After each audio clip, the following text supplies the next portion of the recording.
oportunidade. A paz do Senhor, amadas irmãs. Alegria muito grande estar aqui com vocês. Já vi alguns rostos aqui conhecidos. Muito bom passar essa tarde com vocês. Quando a irmã me passou o tema de hoje, a vida de Dorcas, eu falei, meu Deus, o que o Senhor quer falar através da vida de Dorcas? Porque a gente ouviu essa palavra tantas vezes, né? Mas eu sabia que Deus tinha algo especial. Gostaria eu de ficar aqui a tarde toda para poder ouvir tudo que vai sair de aprendizagem através da vida de Dorcas. Uma breve palavra que eu trouxe para edificar a vida das irmãs, eu creio que vai edificar porque edificou a minha. E é assim que acontece, né? Quando a gente está orando por um culto, Deus primeiro fala conosco, Deus primeiro prepara a nossa vida para depois a gente transmitir, né, o alimento para a igreja. E já faz mais ou menos um ano que Deus vem me incomodando com um projeto. E eu iniciei esse projeto, que era falar sobre saúde mental para a igreja, para que as pessoas conseguissem compreender que o mundo natural, ele caminha de mão dada com o mundo espiritual. E na igreja a gente tem a mania de achar que ansiedade, depressão, não pode dar em crente, né? Pode dar em qualquer um. Agora, se a gente topar e abrir uma ferida, a gente vai tratar no médico. Mas se a gente tiver uma ferida na alma, a gente não pode tratar, né? Como se aquilo dali não fosse da parte de Deus. E Deus começou a me incomodar e fala para o meu povo que ferida dá no corpo, mas também dá na alma. Que preocupação em excesso gera ansiedade. Que o ambiente hostil gera depressão. E a gente começou esse projeto, hoje eu tenho esse projeto no canal do YouTube, chamado Mesa que Cura, e a gente fala sobre saúde mental para crente. A gente não fala saúde mental lá para fora, a gente fala saúde mental para crente. Para a gente conseguir desmistificar no nosso meio a palavra saúde mental, que quando a gente escuta, né, parece que é uma coisa assustadora. Mas assim como a gente trata de um problema cardíaco, assim como a gente trata de uma ferida, a gente também tem que tratar das aflições da alma. Porque doença, eu costumo falar, não dá em poste. Doença dá em pessoas, dá em seres humanos. E quando a gente vai olhar para a vida de Dorcas, a gente aprende muita coisa. Mas eu separei duas questões aqui. Gente, eu vou ter que ficar entre aqui e aqui, porque eu sou tão baixinha que eu acho que quem tá aqui não me vê. Vê? Não vê, tá vendo? E eu separei aqui duas coisas que a gente pode tirar da vida de Dorcas que eu acho muito relevante. Esse é o primeiro quesito que eu quero trazer. Nada que nós temos a oferecer é pouco. Aquilo que Deus colocou na sua mão para você multiplicar, você tem que multiplicar. Aí, a vida de Dorcas me levou em outra palavra que está lá em Mateus, no capítulo 25, a partir do verso 14. Eu não vou ler, mas eu vou resumir aqui com as irmãs, que fala sobre a multiplicação dos talentos.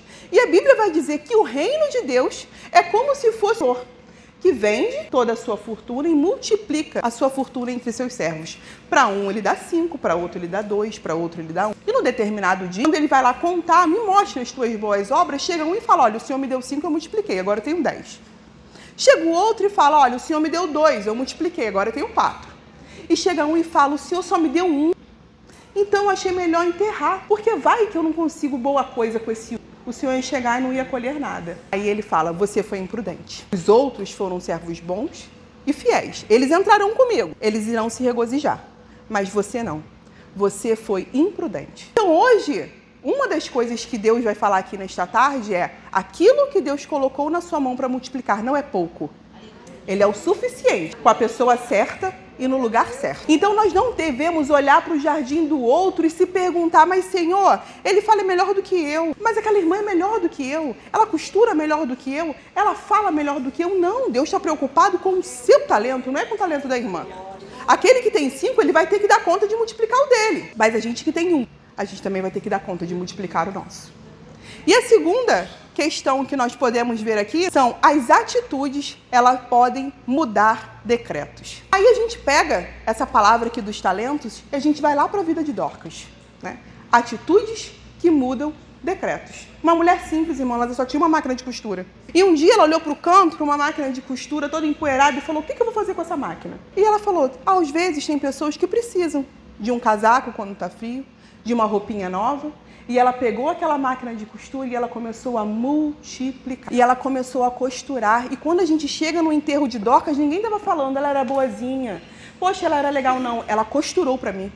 Olha aqui. E eles levavam as coisas que ela produzia. Isso é muito forte, irmãos. Eles falaram do que ela fez, atitudes. Que para ela, às vezes, era até pouco.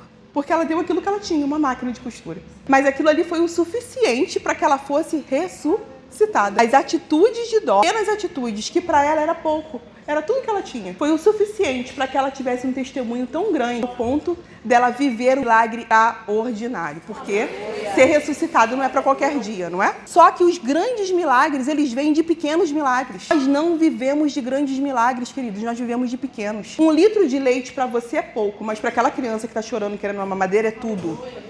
Um prato de comida para você é pouco, mas para quem está passando fome, é tudo. Um casaco no dia de frio, para você é pouco. Você deve ter 10 casacos no seu guarda-roupa, mas para quem está sentindo frio, aquele casaco vai ser tudo. Você vai ter dinheiro para ter uma despensa cheia, várias caixas de leite, você não vai passar mais fome, você não vai precisar de uma palavra de incentivo no dia do medo, porque você já vai estar segura e autossuficiente. Mas para quem está com medo de dar o primeiro passo, aquela irmã que chega e fala, Deus está contigo. É tudo. Então para de achar que aquilo que Deus colocou na sua mão é pouco, porque não é. Nós temos várias Dorcas aqui no nosso meio. Só que está se olhando no espelho e achando que é pouco. E essa é a minha missão aqui nessa tarde. É essa vozinha que fica aí no teu ouvido falando, não faz não. É pouca coisa. Essa voz não vem de Deus. Deus quer que você multiplique o seu talento. A minha mãe, ela é cozinheira e ela começou com a mania na igreja de fazer festa surpresa.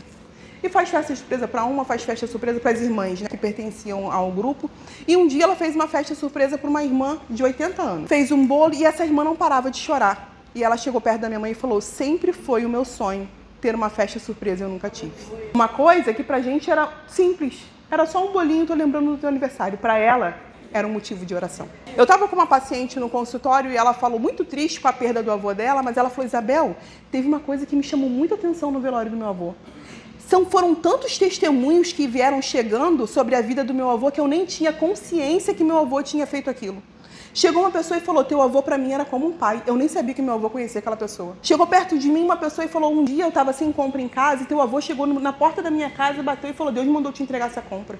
E chegou outro e começou a vir vários testemunhos e o velório do avô dela cheio de pessoas e cada um contando um testemunho diferente sobre a vida do avô. E eu falei, isso se chama legado. Aquilo que para o seu avô era pouco, na vida daquelas pessoas era tudo.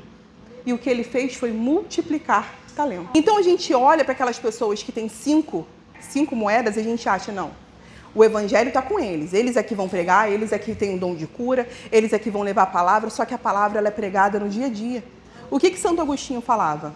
Pregue, se for necessário, use as palavras. A gente prega com atitudes, é no dia a dia. Aí a gente tem aquela irmã que fala, nossa, aquela irmã não fica de mau humor. Aquela irmã está sempre sorrindo.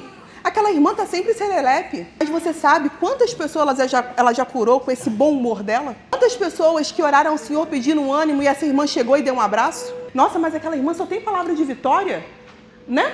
Mas é assim, irmãos, porque tem dia que a gente precisa de uma palavra de vitória e são essas pessoas que Deus usa para nos motivar e são essas pessoas que Deus usa para nos impulsionar. Certo dia, eu estava trabalhando e eu pegava a van e eu ia direto para casa, eu não queria parar em lugar nenhum. Sabe quando você sai exausto, cansado?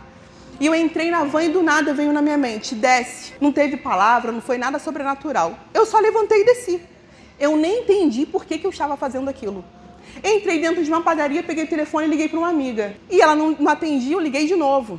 Liguei pela terceira vez. Quando ela atendeu, ela falou, fala. Eu falei, quer comer o quê? Ela ficou muda do outro lado. Aí eu insisti, quer comer o quê? Ela, você tá onde? Eu falei, tô dentro da padaria. E ela muda, ela falou, o que que tem? Ela falou, pode ser qualquer coisa. Eu falei, qualquer coisa não tem. Então me fala o que que tem. E eu fui andando pela vitrine, falando tudo que tinha. Ela falou, uma broa. Eu tô com muita vontade de comer uma broa, já tem dias. Eu falei, uma broa, mais o quê? Ela, mais o quê? Eu falei, Eu fui levando um pouquinho de cada coisa. Cheguei na casa dela, o esposo dela estava com o olho arregalado, olhando para mim. Eu falei, por que vocês estão com essa cara de assustados? Ela falou, porque eu não ia te atender. Quando você ligou, eu estava orando. E eu falei ao Senhor, Senhor, eu não tenho R$1. E tudo que eu queria era tomar um café da tarde. Eu queria comer uma broa de milho. E ela começou a descrever para o Senhor o que ela queria comer. E quando você ligou e eu te atendi, você falou, o que você quer comer? Eu olhei para o meu esposo, ele estatalado, ele falou, o que foi? Ela está perguntando o que eu quero comer. E ele não acreditou no que estava acontecendo. Ele falou, eu já vi Deus responder a oração, mas eu nunca vi Deus responder tão rápido. E ali a gente sentou, comeu, saboreou aquela comida. Mas ali eu entendi que Deus, ele responde orações através da nossa vida. Às vezes você está fazendo um bolo de fubá. Aí você lembra da Dona Maria. Dona Maria ama bolo de fubá. Separa o pedaço da Dona Maria, porque é o Espírito Santo te lembrando. E a gente não dá só para os nossos filhos aquilo que é necessário. A gente gosta de mimar os nossos filhos, eu tô mentindo? Você passa perto de uma loja e você sabe que seu filho tá alimentado, tem arroz, tem feijão, mas você fala, vou levar isso aqui porque ele gosta de comer isso aqui. A gente gosta de dar o supérfluo, a gente gosta de ver o nosso filho feliz com as pequenas coisas. Aí, faz isso com o filho. E Deus faz isso conosco. Ele dá aquilo que a gente precisa, mas ele também gosta de nos mimar. E Deus mima os seus filhos usando outros filhos. Então, quando você passar pela rua e você vê um brinquinho e fala, gente, tá a cara da irmã Francisca, compre e fala, o Espírito Santo me lembrou de você. E eu trouxe esse mimo pra você. Quando você souber que fulano tá sozinho, leva lá um prato de comida. Eu fiz um angu com uma carne moída, eu sei que você gosta, leva. Porque são nessas pequenas coisas que Deus responde momentos de oração. E são nesses momentos que a gente se sente respondido, que a gente entende que Deus ouve oração. Irmão, ser curado de câncer é maravilhoso, mas a gente não vive de grandes milagres, a gente vive de pequenos. São os pequenos milagres que fazem com que a gente tenha fé e esperança para viver os grandes milagres. Então, irmãos, eu vim aqui nesta noite para dizer, não vamos enterrar nosso talento, não. Para de ficar comparando o seu talento com o outro. É lindo ter um irmão que prega. Eu, durante muito tempo, fiquei me indagando. Ai, Senhor, mas eu não sou aquela irmã que prega, que faz, acontece, que pula. Não sou. Eu não sou. E se eu quiser ser assim, eu vou viver frustrada. E eu vou deixar de levar a palavra do Senhor. Então eu passei a me aceitar do jeito que eu sou e entregar a mensagem que Deus quer do jeito que eu tenho para entregar. E quando eu entrego o microfone, vem uma irmã do reteté e faz o que tem que fazer e tá ótimo, porque o reino de Deus é complemento. É um corpo. A mão sozinha, ela não faz nada se não tiver o braço que levanta. O pé sozinho, ele não faz nada se não tiver a perna que faz com que ele ande. E o reino de Deus, ele é complemento. Então não fique olhando para o lado e falando, fulana sabe melhor do que eu. Não, Deus quer que você abra sua boca e você fale. Deus quer que você fique na porta cumprimentando as irmãs que entram, que você dê um beijo, que você dê um abraço, que pergunte como foi o dia, porque o seu sorriso faz a diferença na vida de alguém. A sua palavra de incentivo, de carinho, faz a diferença na vida de alguém. Então quando a gente olha para Dorcas, a gente fala, era uma mulher simples, como eu e você, que tinha uma máquina de costura. E através de uma máquina de costura, ela alcançou ressurreição. Gente, isso é muito forte, muito forte. Então não vamos matar a Dorcas que tem dentro de nós. Se é angu que a gente sabe fazer com carne moída, é angu com carne moída que a gente vai fazer e vai distribuir. Se é um abraço que a gente sabe dar, é um abraço que a gente vai distribuir. Se é um sorriso que é o melhor que nós temos, é um sorriso que nós vamos distribuir. Se é não desista, Deus está com você, se esse é o seu melhor, é isso que nós vamos distribuir. Tem um dos maiores pregadores no mundo e ele se converteu porque uma menina todos os dias falava para ele, Jesus te ama, Jesus te ama, Jesus te ama. Um dia ele foi encasquetado com esse Jesus te ama e ele foi ver quem era esse tal de Jesus que tanto amava ele. Se converteu. E hoje ele tem uma das maiores igrejas da Ásia. Então, uma palavrinha, aquela menina ela tinha um talento. Olha como é que o talento dessa garota multiplicou. Ela não frequentou grandes púlpitos, ela não teve grandes pregações, ela só disponibilizou a boca dela para falar um Jesus te ama. E através de um Jesus te ama, nós tivemos um dos maiores pregadores da história. Então não vamos enterrar o nosso talento. Toque para fora, multiplique aquilo que você tem. Mesmo que na sua cabecinha aquela voz diga que é pouco. Essa voz não vem de Deus. Essa voz a gente mata, essa voz a gente enterra. Pega aquilo que Deus te deu e multiplica. Amém? Espero que eu tenha conseguido transmitir mesmo. Prazer estar aqui com as irmãs, um motivo de grande honra. E eu tenho certeza que virão palavras maravilhosas daqui. Amém? A paz. Obrigada, eu agradeço. Deus te abençoe, tenha uma boa restauração.